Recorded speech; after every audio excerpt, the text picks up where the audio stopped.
السلام علیکم دوستوں، کیسے ہیں آپ سب لوگ؟ امید ہے خیریت سے ہوں گے۔ آج آپ کو میں ایران لے کے جا رہی ہوں اپنے ولاگ میں۔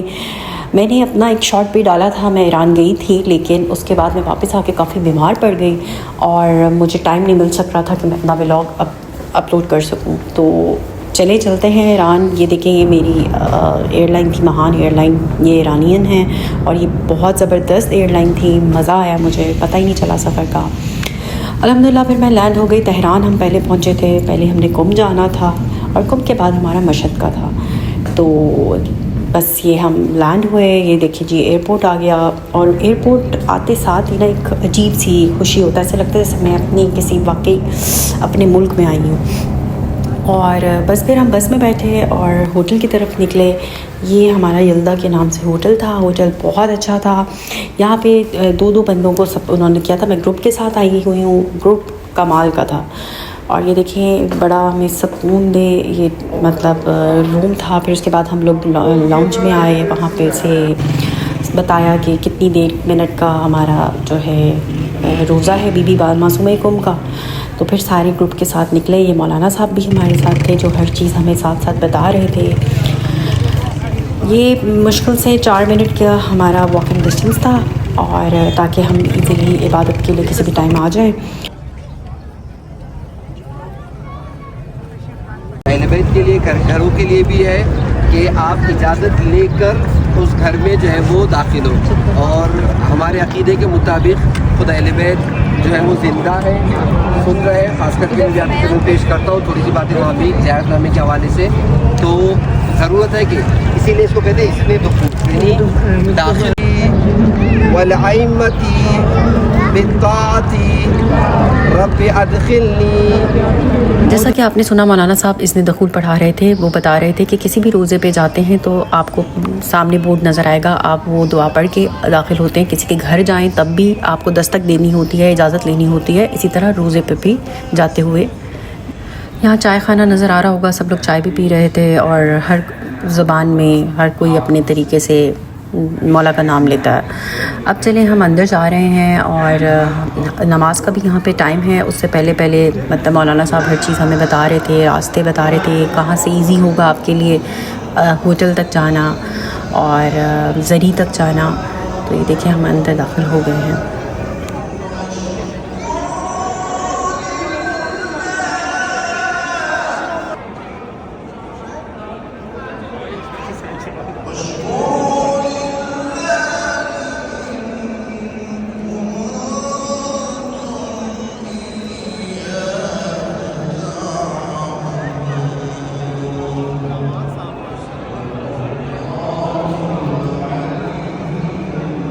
ہم سب گروپ ممبرس نے یہ اسکارفس پہنے ہوئے تھے، امام زمانہ ٹورز کے نام سے۔ اس میں ڈیٹیل ساری لکھی ہوئی ہیں، آپ دیکھ رہے ہیں۔ یہ دبئی کا ٹور تھا تاکہ ہم میں سے کوئی بھی ممبر ایک دوسرے سے الگ نہ ہو جائے۔ اگر گم جاتے تھے تو ہمارے لیے اتنا ہیلپ فل ہوتا تھا، ہم یہ اورنج اسکارف سے ڈھونڈ لیتے تھے۔ ہمارے گروپ ہیڈ نے ہمیں بتا دیا تھا کہ زری کس طرف ہے اور با جماعت نماز کس طرف پڑھنی ہے۔ مرضی ہے آپ لوگ زری پہ پہلے چلے جائیں یا آپ با جماعت نماز پڑھ لیں۔ تو ہم نے پہلے نماز پڑھی، اب ہم زری کی طرف جا رہے ہیں۔ اور کیا حسین فیلنگز ہیں، یہ میں ورڈز میں نہیں ایکسپلین کر سکتی۔ یہ جو جاتا ہے وہاں پہ یا جو جائے وہی محسوس کر سکتا ہے کہ کتنا سکون ہے اس روزے پر، اور بہت ہی خوبصورت بنا ہوا ہے۔ بی بی معصومہ قم کون ہے؟ یہ مولا رضا علیہ السلام کی بہن ہے۔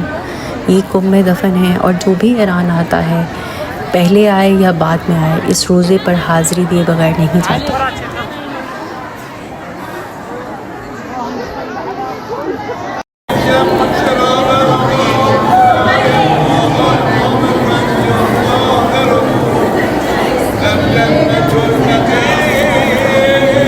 نماز اور زیارت کے بعد ہم کھانا کھانے آئے، اور کھانا کیا زبردست کھانا تھا۔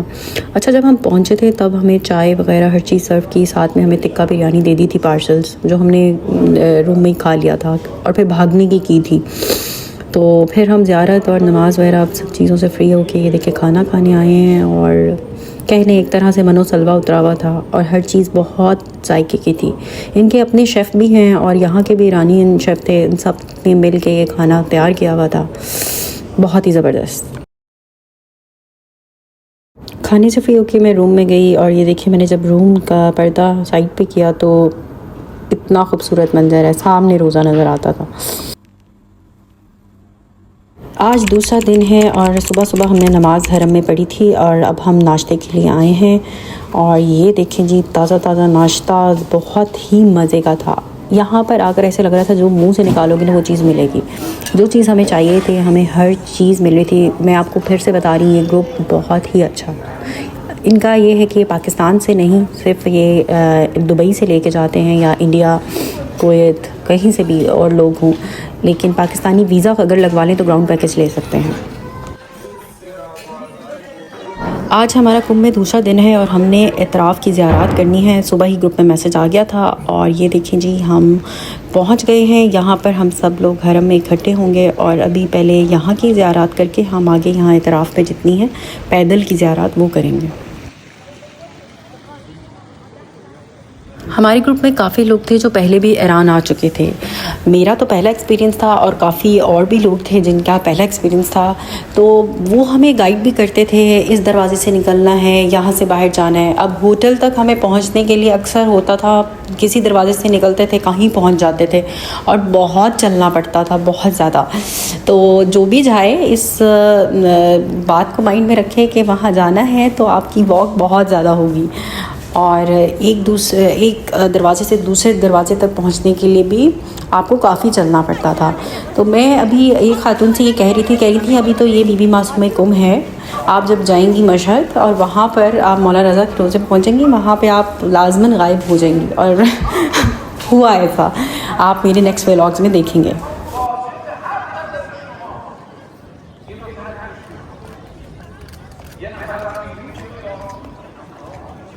ہم نے یہاں پر ظہر کی نماز پڑھنی تھی، ظہر کی نماز کے بعد جو ہے ہمارا اعتراف کی زیارات کے لیے ہم سب نے جانا ہے۔ تو ایک جگہ ہے جہاں پہ ہمیں سب کو کہہ دیا تھا ہمارے لیڈر نے کہ آپ نے یہاں پہ اکٹھے ہونا ہے، تو ابھی ہم پہلے نماز پڑھیں گے اور انشاءاللہ پھر ہم اعتراف کی زیارات کے لیے نکلیں گے۔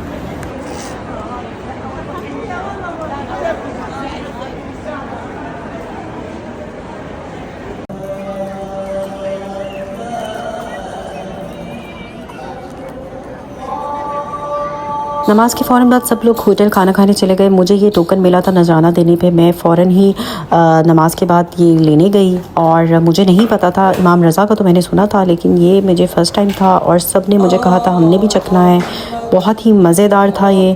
اور پھر اس کے بعد ہم لوگ گروپ کا ویٹ کرنے کے لیے یہاں آ گئے تھے۔ یہیں بی بی معصومہ کمبھ کے اندر بہت ساری زیارات ہیں، قبریں ہیں جن کا بارے میں مولانا بتائیں گے۔ کنٹرول کر رہی تھی۔ پھر اس کے بعد علماء کی ایک بڑی تعداد نے حسین میں ان کے آیت اللہ بروجردی کو خط لکھا کہ آپ تشریف لائیں، اور بروجرد خود ایران کا ایک علاقہ ہے، خود پڑے ہوئے نجف اشرف میں ہے، اور ان کو جو خط لکھا کہ آپ آئیں اور حوضے کی زحمت کو، اس کی ذمہ داری کو، اس کی مسئولیت کو جو ہے آپ سنبھالیں۔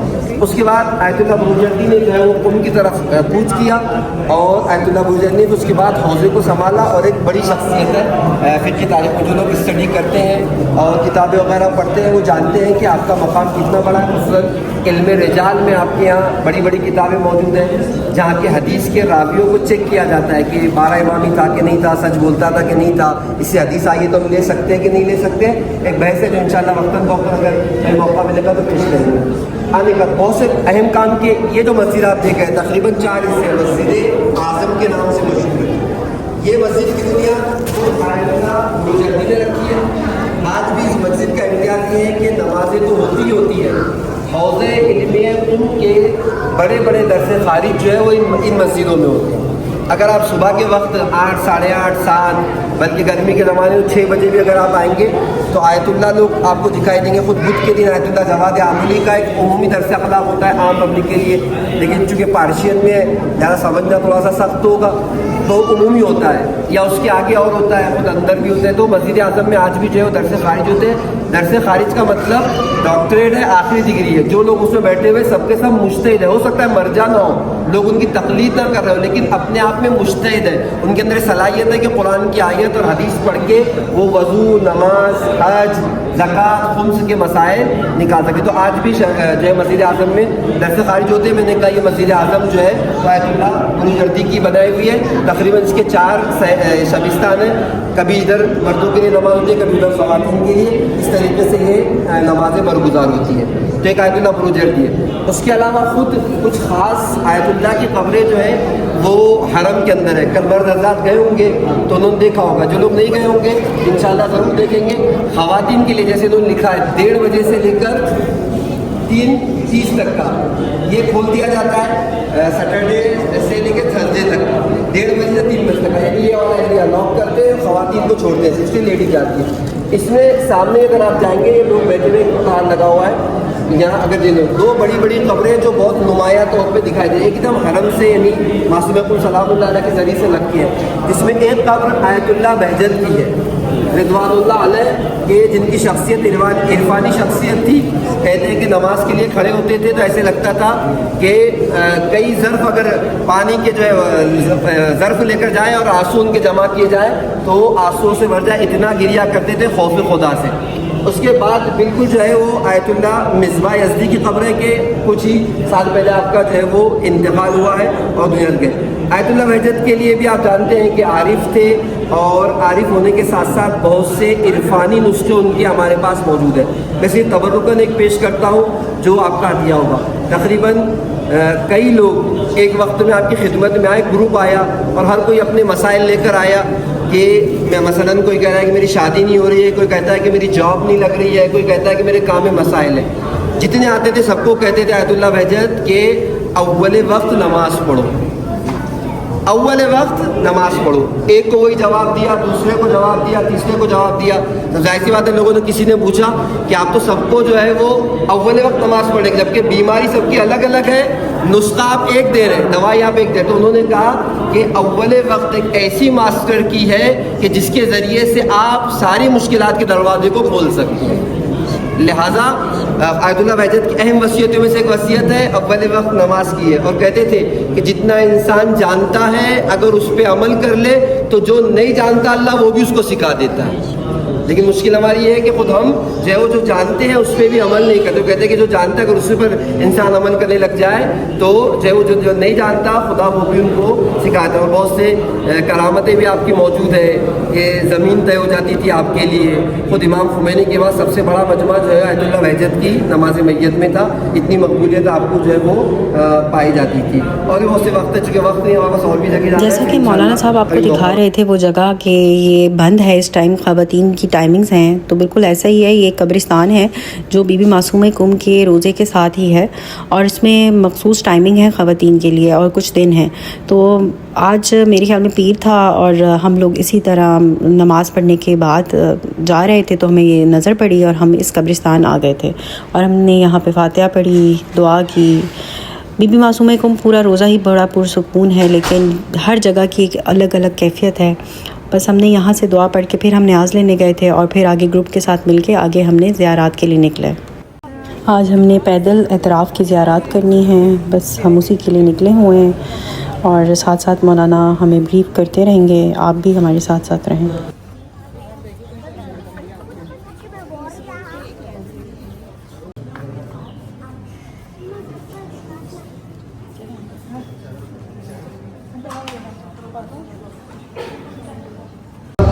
شہاب الدین مرشی نجفی کے والد جو ہے وہ محمود مرشی, جیسے میں نے کل کہا تھا آپ لوگوں کی خدمت میں کہ انہوں نے جو ہے وہ 40 دن کا عمل کیا تھا تاکہ شہزادی کی قبر کی زیارت کرے اور پھر خواب میں 5ویں اور 6ٹھے امام کو دیکھتے ہیں. کل میں نے بتائی تھی یہ بات. آپ آخر عمر کے آخری حصے میں ہوتے کہتے ہیں میرے اندر اب اتنی ہمت نہیں ہے کہ میں قوم میں جا کر جناب معصوم کو سلام علیہ کی زیارت کروں.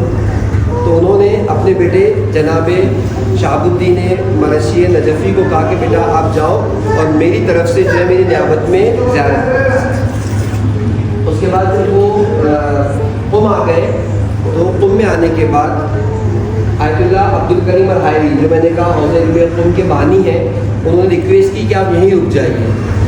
اور بھی بہت سی وجوہات تھی, وہاں کچھ سیاسی مسائل تھے اس کے بعد جو ہے وہ آیت اللہ شہاب الدین مرشد نجفی ایک بار قم میں مقیم ہو جاتے ہیں، اور مقیم ہونے کے بعد جو ہے وہ حرم کو بھی بہت دنوں تک سنبھالا، اور ان کا جو سب سے اہم کام ہے وہ یہ لائبریری ہے۔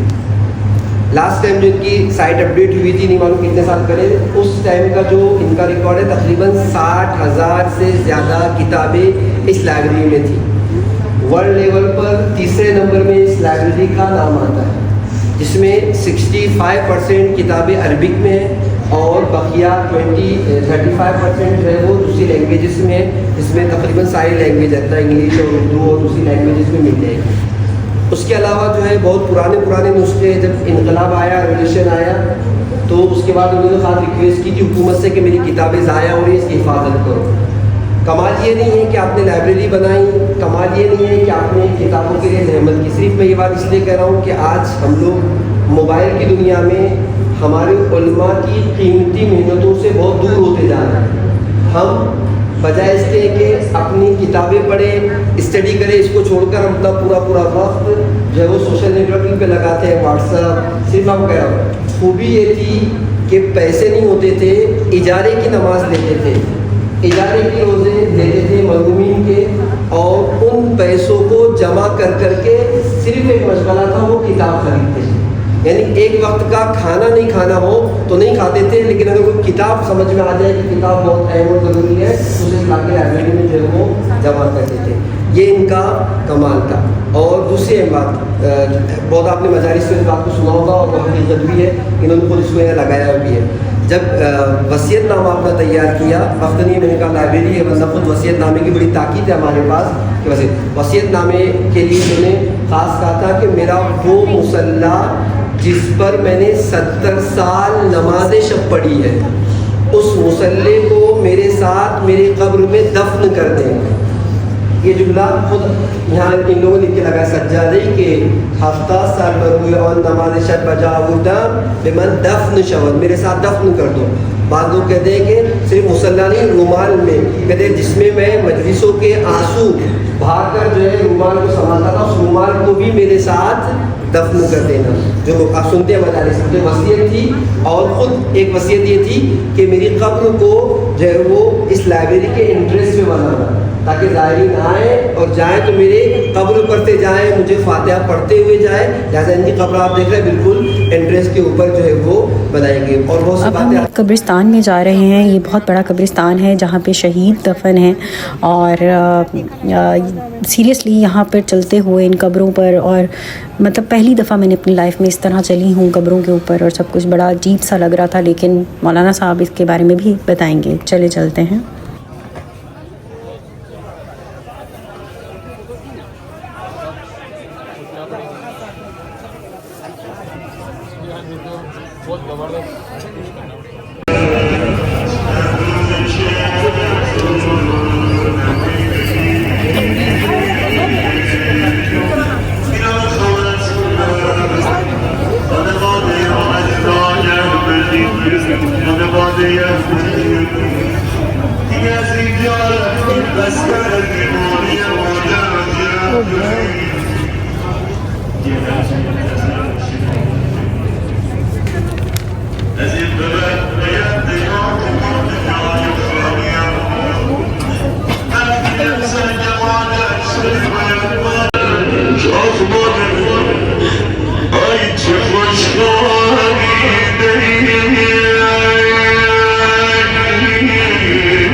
الرجیم بسم اللہ الرحمن الرحیم وبہ نستعین وهو خیر ناصر و معین۔ اس وقت جو موجود ہے اسے قبرستان شیخین کے نام سے یاد کیا جاتا ہے۔ آتے ہیں اس کی طرف کیونکہ اس کو شیخین کہا جاتا ہے۔ اس سے پہلے کہ یقیناً آپ لوگ چل کے وہاں سے یہاں تک آئے تو ایک سوال آپ لوگوں کے ذہن میں آیا ہوگا، اور وہ سوال یہ ہے کہ قبروں کے اوپر چلنا، جو لوگ پہلے آئے ہوں گے ان کے ذہن میں بھی آیا ہوگا، اور ابھی آپ مشہد میں بھی جائیں گے تو وہاں بھی جو ہے آپ کو ایسا اتفاق ہوگا کہ قبروں کے اوپر چلنا پڑے۔ خود میری اطلاع کے مطابق جو روایت میں نے دیکھی تھی کہ امام کہتے ہیں کہ اگر کوئی بندہ مومن کی قبر پر چلتا ہے تو مومن کے ثواب میں اضافہ ہوتا ہے۔ اسی لیے میں نے کہا بھی آیت اللہ مرسی نجفی نے خود وصیت کی تھی کہ میری قبر انٹریس پہ رکھنا تاکہ لوگ آئے جائیں تو میری قبر پر سے آئے جائیں۔ ابھی تو حالات بدل گئے تو تھوڑا سا مقبرہ ٹائپ کا بنا رہے ہیں، ورنہ اصلی میں قبر تو ایسی قبر تھی راستے میں۔ تو روایت کیا ہے، اگر مومن کی قبر پر چل رہا ہے تو اس کے لیے ثواب کا سبب بنتا ہے، اور اگر یہی مومن کسی کافر منافق کی قبر پر چلے تو اس کے لیے عذاب اور جو ہے وہ تکلیف کا سبب ہوتا ہے۔ یعنی کام ایک ہی ہے، اثر اس کے دو ہے۔ ہوتا ہی نہیں ہوتا، آپ کا اے سی ہے، اے سی اگر آپ ایک دم فٹ ہے، بیمار نہیں ہے تو اے سی آپ کو اچھا لگتا ہے، گرمی میں آپ اس کو جو ہے وہ اے سی چالو کر کے بیٹھتے ہیں۔ لیکن یہ انسان جب اے سی میں جو ہے وہ چلا جائے اور مریض ہو تو وہ اے سی جو ابھی تک آپ کے لیے فائدے مند تھا وہ آپ کے لیے نقصان دہ ہے، ٹھیک ہے نا۔ تو ایک پرسنالٹی ایک وقت میں ایک کے لیے فائدے مند ہے، دوسرے کے لیے جو ہے وہ کیا ہے، اذیت اور عذاب کا سبب بن سکتی ہے۔ خود ایک زیارت امیر کائنات کی، اس میں امیر کائنات کے لیے کہا جا السلام علی نعمت اللہ علی الابرار، سلام ہو آپ پر کہ آپ اللہ کی نعمت ہے متقین لوگوں پر، یعنی عربی تو تھوڑی موڑی آپ لوگ بھی جانتے ہیں۔ اور دوسرے فقرے میں زیارت کی السلام علی نقمت اللہ علی الفجار، السلام ہو آپ کے اوپر کہ آپ جو ہے وہ فجار اور کفار کے لیے کیا نقمت ہے، عذاب اور سختی کا سبب ہے۔ تو 1% تو آپ کا چلنا یقیناً ان کے لیے کیا ہے، باعث رحمت ہے، باعث ثواب ہے۔ نام کے اوپر تھوڑا سا اعتراض ہے کہ نام وغیرہ، تو یاد رکھیے کہ انسان کے اعمال کا دار و مدار اس کی نیت پر ہے۔ یہ جو نام لکھا ہوا ہے وہ ہمارے آپ کی نسبت سے لکھا ہوا ہے، اس کی خاص نسبت جو ہے وہ مثلا ائمہ وغیرہ کے نام سے نہیں ہے، لوگ کرتے ہیں، لیکن اس کے بعد بھی اگر کوئی احتیاط کرتا ہے تو اچھا ہے کہ احتیاط کر سکے، ورنہ خود شرعاً کوئی قباحت نہیں ہے۔ اور اگر شرعاً قباحت ہوتی تو ہمارے سے پہلے جو قوم جو آج مرکز تشیع بنا، سب سے پہلے وہ لوگ ایکشن اس کے اوپر لیتے۔ تو ایک چھوٹی سی گزارش ہے آپ کی خدمت میں عرض کیا۔ اس کے بعد چلتے ہیں کہ اس قبرستان کو قبرستان شیخین کیوں کہتے ہیں۔ اگر آپ غور کریں گے یہ تو چھوٹی چھوٹی قبریں آپ کے سامنے، یہ نیچے مقبرے سے ہٹے نیچے ایک زکریا ادریس اشعری کھڑی ہوئی ہے۔ ان کا کمال یہ ہے کہ یہ تقریباً جو ہے وہ 7ویں امام، 6ٹھے امام اور 8ویں امام، 6ٹھے 7ویں اور 8ویں 3 امام کے صحابی ہیں۔ 3 امام کے ساتھ رہنے کا آپ کو شرف حاصل ہے۔ اسی طریقے سے دوسری قبر آپ کے سامنے آپ دیکھیں، آدم بن اسحاق اشعری، یہ دکھائی دے رہا ہے آپ کو، یہ بھی جو ہے وہ امام ہادی علیہ السلام کے، یعنی 11ویں امام امام حسن عسکری علیہ السلام کے، ایک صلاۃ پڑھے ملی کے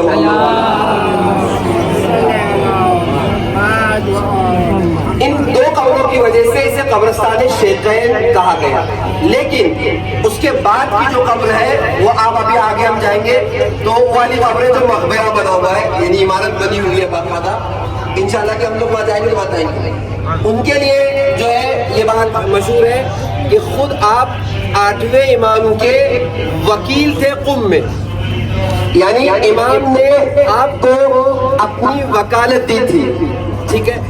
اور ایک وقت جب امام مدینے سے حج کیے جا رہے تھے تو آپ کو یہ شرف حاصل تھا کہ آپ امام کی سواری میں بیٹھ کر امام کے ساتھ، یعنی امام کے ہم امام علی رضا علیہ السلام کے ساتھ تھے۔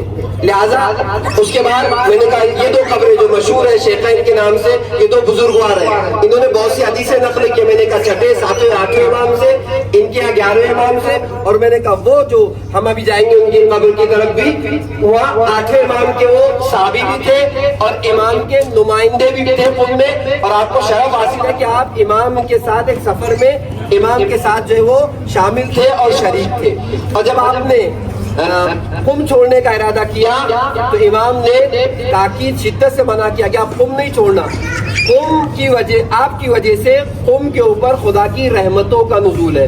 جس طریقے سے ساتویں امام کی ذات بغداد والوں کے لیے رحمت کا باعث تھی, اسی طریقے سے آپ کی شخصیت قم والوں کے لیے رحمت کا باعث ہے, لہٰذا آپ کبھی بھی قم کو نہیں چھوڑنا, امام نے کہا تھا. پھر جب آپ کا انتقال ہوتا ہے تو قم والوں کے نام 9 امام, 8ویں امام کے صحابی ہے, 8ویں امام کے نمائندے تھے, 9ویں امام نے قم والوں کے نام جو ہے وہ کیا لکھا, ایک خط لکھا اور قم والوں کو جو اس کی تعزیت دی. اور بالکل جو جناب سورہ مریم کے جو جناب عیسیٰ علیہ السلام کے لیے قرآن کے کلمات ہیں وہ کلمات لکھے کہ سلام ہو آپ کے اوپر, آپ کے پیدا ہونے پر, آپ کی دنیا سے چلے جانے پر, آپ کے کھڑے رہنے پر, آپ کے بیٹھنے پر قرآن کی آیتیں لکھی.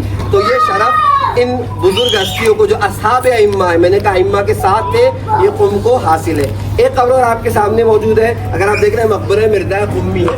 قم کے عالم دین ہے, مشہور شخصیت ہے, علمی دنیا میں آپ کے بڑے کارنامے اور بڑا ہوا ہے. تو ایک مقبرہ مرداء قمی کا ہے, ادھر میں نے کہا 8ویں امام کے صحابی و نمائندے, اور یہ 2 قبریں ہیں کہ جن کی وجہ سے شیخین کہا جاتا ہے. اب یہاں سے ہم ایک اور شہید کی قبر پہ جا رہے ہیں, پھر نماز پڑھیں گے مغرب کی. آپ کے پاس یعنی آپ جس کے پاس کھڑے ہوئے ہیں, یہ شیخ محمد بن جعفر بن موسیٰ بن قولوہ کی قبر ہے. ان کے لیے ایسے ترجمے کو کہ اگر آپ نے کبھی مجالس میں نام سنا ہوگا, کتاب کامل الزیارہ, زیارت کے سارے آداب رسول اللہ سے لے کر سارے ائمہ کے, اور خاص کر کے امام حسین علیہ السلام کی زیارت کے جتنے آداب ہمارے پاس ہیں, مصائب کی بعض روایتیں ہیں, گریے کا فائدہ ہے, سب جو ہے وہ ابن قولوہ نے اپنی کتاب کامل الزیارہ میں نقل کیا ہے. خود ان کی قبر جو جنہوں نے کتاب لکھی ہے, ان کی قبر خود جو ہے کاظمین میں ہے, ٹھیک ہے نا, 7ویں اور 9ویں امام کے پاس. یہ ان کے والد ہے کہ جن کی قبر یہاں ہے. وہ خود بھی قمی تھے, لیکن حالات کے مطابق وہاں چلے گئے اور پھر آپ کا انتقال بھی ہو گیا. تو کتاب ان کی ہے, یہ ان کے والد ہے. آپ ان کو بھی ایک فاتحہ پڑھ دیں تو لوگ آگے چلتے ہیں. چلے گئے تھے اور ان کی موجودگی میں تھے. ایک احمد بن اسحاق جنہوں نے مسجد بنائی ہے امام لوگوں سے, ان کو یہ شرف بھی حاصل ہے کہ جب وہ ایک وقت امام کی خدمت میں گئے 11ویں امام کی اور گفتگو کی, تو امام نے 12ویں امام کو دکھلایا جب 12ویں امام چھوٹے تھے, اور دکھلانے کے بعد کہا کہ احمد بن اسحاق ہمارے بعد امامت کی ذمہ داری اور زمانداری جو ہے ہمارے اس فرزند میں ہوگی کہ جو پردہ غیبت میں چلا جائے گا. تو امام زمانہ کے دیکھنے والوں میں سے بھی ایک احمد بن اسحاق امی ہے کہ جنہوں نے 11ویں امام کے حکم سے اس مسجد کو جو ہے وہ تعمیر کیا, اس لیے اس کو مسجد امام حسن علیہ السلام کہا جاتا ہے. پہلے جمعہ وغیرہ بھی ہوتی تھی, ابھی جو ہے وہ چلا گیا. اور یہاں سے لے کے وہاں تک پورا حرم کا احاطہ ہے, تقریباً 700 علماء کی قبریں جس پہ آپ چل کے آئے ہیں. 700 سے زیادہ علماء اس احاطے میں جو ہے وہ دفن ہے. لہٰذا آپ لوگ مغرب کا وقت نماز کے فوراً بعد سب لوگ ہوٹل آئے کھانا کھانے, کیونکہ سب کو بہت بھوک لگی ہوئی تھی. اور پھر ہمارے گروپ ہیڈ نے کہا تھا صبح 11 بجے سب لوگ ریڈی رہیں, ہم نے بائی بس نکلنا ہے اطراف کی زیارات کرتے ہوئے مسجد جمگران. یہ آپ دیکھیں گے میرے نیکسٹ ولاگ میں. اپنا خیال رکھیے گا, اللہ حافظ.